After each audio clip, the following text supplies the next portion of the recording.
Muito se tem discutido ao longo dos anos sobre o fenômeno cultural e o legado duradouro de uma obra que, à primeira vista, poderia ser rotulada apenas como um suspense sobrenatural Rule of Cool. Mas Death Note não é apenas um anime sobre um caderno que mata pessoas. Na verdade, o que atraiu as pessoas não foi simplesmente a premissa, mas o tema por trás da série. É fascinante observar como a opinião popular sobre esse tema oscilou drasticamente. Em um momento, temos uma geração que via Light Yagami como o ápice do intelecto e da coragem, e ao outro, a tendência moderna é reduzir o seu plano a uma mera fantasia adolescente megalomaníaco, uma birra de um jovem mimado que não sabe lidar com as complexidades do mundo.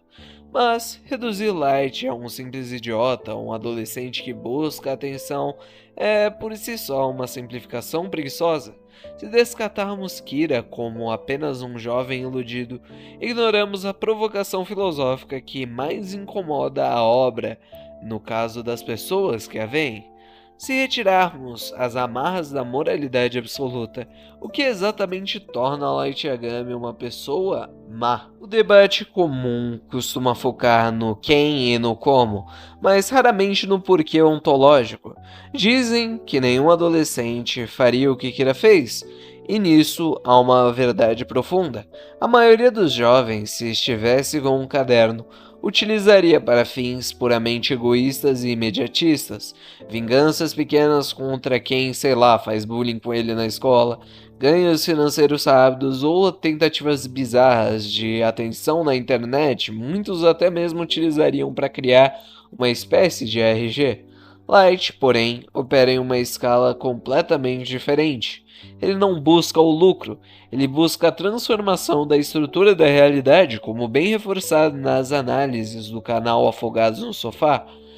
Para entender a profundidade do que Kira necessariamente precisa, nós necessitamos analisar primeiro o vazio de uma cosmovisão estritamente materialista e ateísta. Se partirmos do pressuposto da série que não existe um fundamento transcendente para a ética, a moralidade deixa de ser uma lei universal e passa a ser apenas um contrato de conveniência social. Nesse cenário de vácuo metafísico, os conceitos como bem e mal tornam-se apenas etiquetas subjetivas que mudam conforme a temperatura da tribo ou a temperatura da época.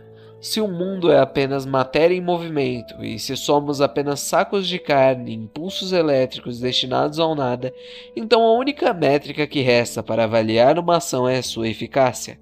Os critérios possíveis tornam-se o sucesso, o resultado prático e a satisfação da vontade do indivíduo que a exerce. Se não há uma regra divina, os fins não apenas tendem a justificar os meios, como eles também se tornam a única justificativa possível. É aqui que Light Yagami deixa de ser uma caricatura e se torna um desafio intelectual legítimo àqueles que têm uma cosmovisão materialista. Se ele consegue entregar um mundo com 70% a menos de crimes, quem somos nós para dizer que ele falhou? Se não temos uma base objetiva para condenar os seus métodos, por que nós deveríamos rejeitar Light Yagami? Essa encruzilhada do pensamento materialista nos leva organicamente a um dos diálogos mais densos da história da literatura, que parece ecoar em cada página do mangá de Tsugumi Ohba. Quando mergulhamos na história da literatura russa do século XIX, encontramos Fyodor Dostoiévski, um homem que atravessou o inferno do niilismo e emergiu com uma advertência que mudaria o pensamento ocidental. Em sua obra-prima, Os Irmãos Karamazov, Dostoiévski explora a mente de Ivan, um intelectual atormentado que, ao rejeitar a harmonia de um mundo cheio de sofrimentos, chega à conclusão lógica e aterradora que serve como um alicerce secreto de todo este vídeo e que prova que Light Yagami dentro do mundo de Death Note está certo. Se Deus não existe, tudo é permitido. Dostoiévski não estava dando um passe livre para o caos, mas sim descrevendo uma consequência lógica. Se não existe um juiz final, se não há uma eternidade ou um fundamento sagrado que torne a vida humana inviolável, então a moralidade é apenas estética ou etiqueta. Ela é verossímil, mas não é verdade. Ivan Karamazov percebeu que, sem fundamento, a lei é apenas o que os fortes decidem e os fracos aceitam. Light Yagami é, em muitos aspectos, a encarnação moderna do pensamento de Ivan Karamazov, mas com o poder físico de executar o que Ivan apenas ousou teorizar.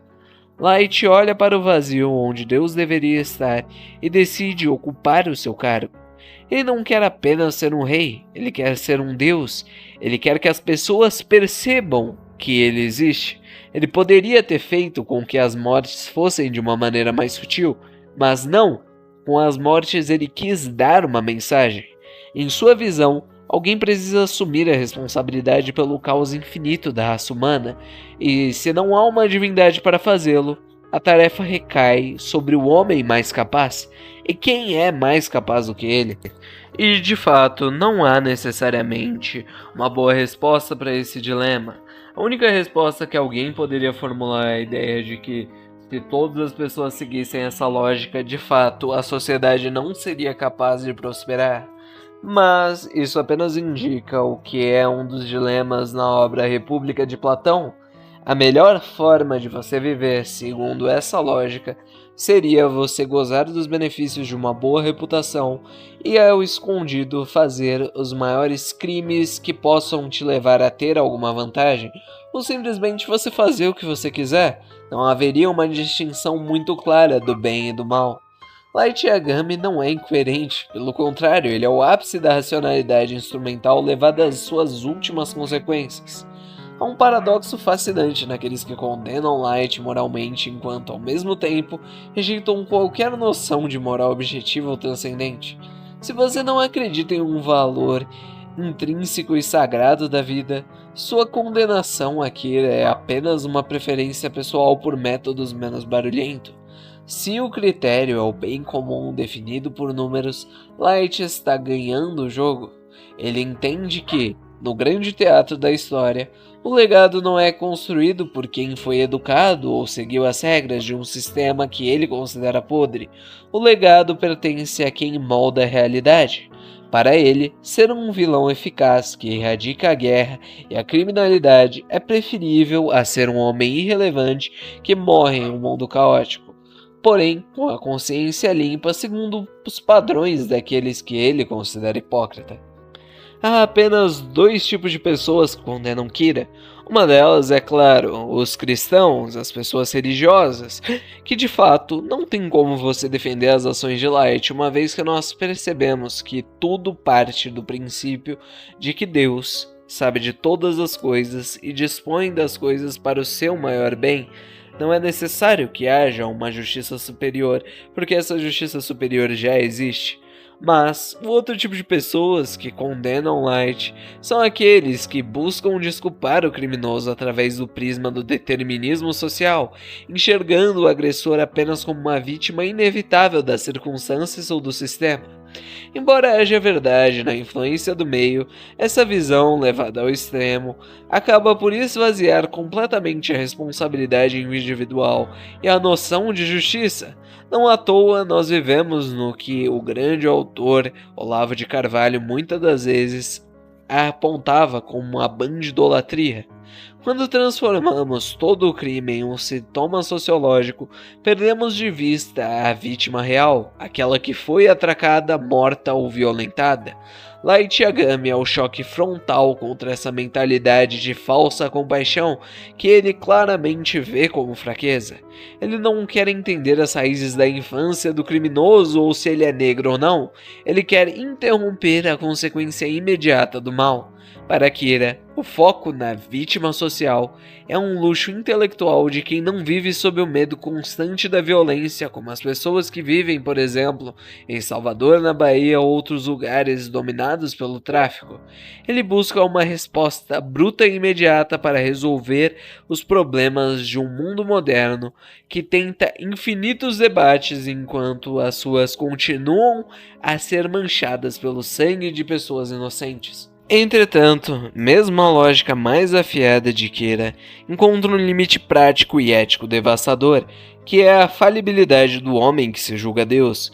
Aqui reside o contraponto necessário. plano de Light é inerentemente limitado pela ausência de julgamento onisciente. Light não é Deus. Ele é um homem lendo jornais e acessando bancos de dados da polícia. O risco do erro judicial é a maior sombra do seu novo mundo. Quantos inocentes seriam sacrificados em nome de um bem maior? Imagine um contexto político complexo, onde o sistema legal de um país é usado para perseguir dissidentes honestos. Se Light Yagami recebe o nome de um criminoso, entre aspas, através de um sistema governamental corrupto, ele se torna o braço executor de uma injustiça, acreditando estar fazendo bem. A falta de informação completa e de um processo de defesa muito mais claro transforma a utopia de Kira em uma loteria, a qual depende da interpretação de um jovem sentado em seu quarto. Mas, mesmo assim, de fato, através do que você vai condenar o Light? Com a morte desses inocentes, foi possível com que o crime se reduzisse em 70%, e como você não necessariamente possui a visão de uma moral objetiva, bem, de que vale essas mortes de inocentes, quando um número muito maior de pessoas foi beneficiada com isso? Ao explorarmos essa vontade de moldar a realidade, é impossível não esbarrar na sombra de Friedrich Nietzsche e o seu conceito do Übermensch, o homem além do homem, o Superman. Light Yagami não se vê como um justiceiro, ele se vê como o criador de uma nova tábua de valores, os novos 10 mandamentos. Para Nietzsche, a moralidade tradicional era apenas uma moral de rebanho, uma forma de os fracos imitarem os fortes através de conceitos como culpa e piedade. Quando Light olha para o mundo e decide que ele é o único capaz de fazer o que deve ser feito, ele está tentando realizar a transvaloração de todos os valores. Ele busca superar um homem comum, aquele que se esconde atrás de leis escritas por burocratas, para se tornar a fonte da própria lei. No entanto, o que torna a trajetória de Light uma tragédia nihilista é que ele acaba sucumbindo à própria vontade de potência. O que começou como um sacrifício em nome da humanidade transforma-se gradualmente em um exercício de autoafirmação egoísta. E é nesse ponto que as pessoas desiludidas com os atos de Light terem se tornado cada vez mais pessoais buscam conforto no personagem L como uma bússola moral da história, o herói que representa a lei. Mas L também não oferece uma solução real à justiça. Se analisarmos friamente, ele não é movido por um desejo de salvar a humanidade ou por um senso de moralidade profunda. Ele mesmo admite que só pega casos que o interessem pessoalmente. Para ele, Kira é apenas um quebra-cabeça magnífico, um desafio de QI, um jogo de xadrez onde as peças são as vidas humanas. Ele representa a manutenção da ordem vigente, o cumprimento das regras e a sobrevivência das instituições, mas não necessariamente uma justiça absoluta. Ele é o cão de guarda de um sistema falho, preferindo o caos conhecido das leis humanas à tirania desconhecida de algo que pudesse acabar superando ele mesmo. No final das contas, ele é tão egoísta quanto Light. A diferença é que ele prefere o status quo porque é nele que ele pode ser o maior detetive do mundo. O diálogo de Ivan com Alyosha reflete perfeitamente o dilema que o espectador sente ao assistir Light. Ivan pergunta: se, para que todos sejam felizes, fosse necessário torturar até a morte apenas um ser humano, uma criança pequena, você aceitaria ser o arquiteto deste mundo? Light responderia com um retumbante sim, desde que esse sacrifício garantisse o fim do caos. Alyosha, por outro lado, representa o limite humano. Ele reconhece que a justiça sem misericórdia e sem o reconhecimento da sacralidade individual não é justiça, é apenas uma geometria social. Light carece de um Alyosha. Ele não tem um contraponto que o lembre que a humanidade não é apenas uma massa estatística a ser moldada, mas um conjunto de indivíduos únicos, e ao final dessa jornada, Light perceberia que o mundo não seria uma utopia de paz, mas sim uma distopia de silêncio forçada pelo terror. Porém, Tsugumi Ohba falhou ao não criar este contraponto para Light. decorrendo principalmente da própria visão de Death Note. Não há como haver um Alyosha no mundo de Death Note, porque de fato, em Death Note, Deus não existe. Mas também não podemos descartá-lo de forma simplista como apenas um erro mundo de Light. A provocação de Death Note está justamente em nos forçar a encarar as rachaduras do nosso próprio conceito de civilização. Se o mundo é realmente apenas matéria e se a justiça divina é um mito, então a única coisa que separa a ordem do caos é o medo, e nesse caso, quem segura a caneta decide o que é a verdade. A queda de Light não acontece porque ele estava errado dentro de sua própria lógica materialista, mas porque ele permitiu que o orgulho, o mais clássico dos pecados, o fizesse esquecer que um Deus não pode ter rivais e um homem não pode carregar o peso do destino do mundo sem ser esmagado por ele. Light nunca deveu ter se importado com ele. Light deveria ter o ignorado. Da mesma forma que há um silêncio de Deus para com a humanidade em muitos dos casos.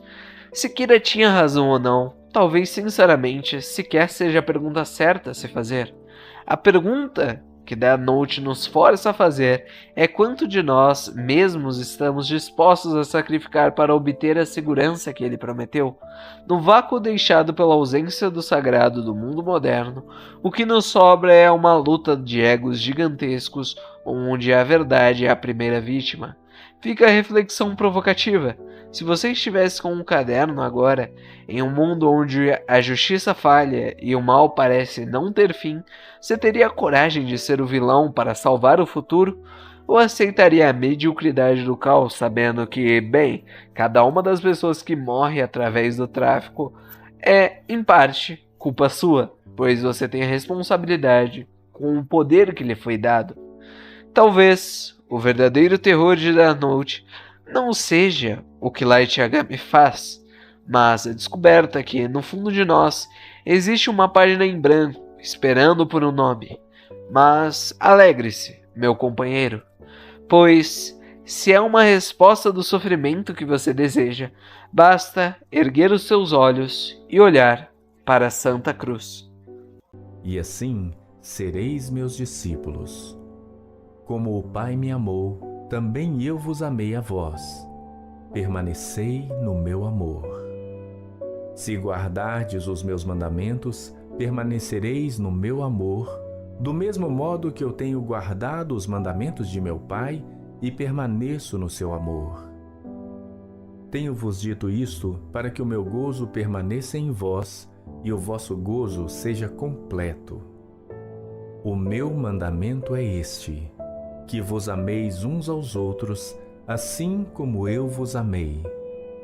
Ninguém tem maior amor do que este, de dar alguém a sua vida pelos seus amigos. Vós sereis meus amigos, se fizerdes o que eu vos mando. Já vos não chamareis servos, porque o servo não sabe o que faz o seu senhor. Mas tenho-vos chamado amigos, porque tudo quanto ouvi de meu Pai vos tenho feito conhecer. Não me escolhestes vós a mim, mas eu vos escolhi a vós e vos nomeei para que vades e deis fruto e o vosso fruto permaneça, a fim de que tudo quanto em meu nome pedirdes ao Pai, Ele vô-lo conceda. Isto vos mando, que vos ameis uns aos outros.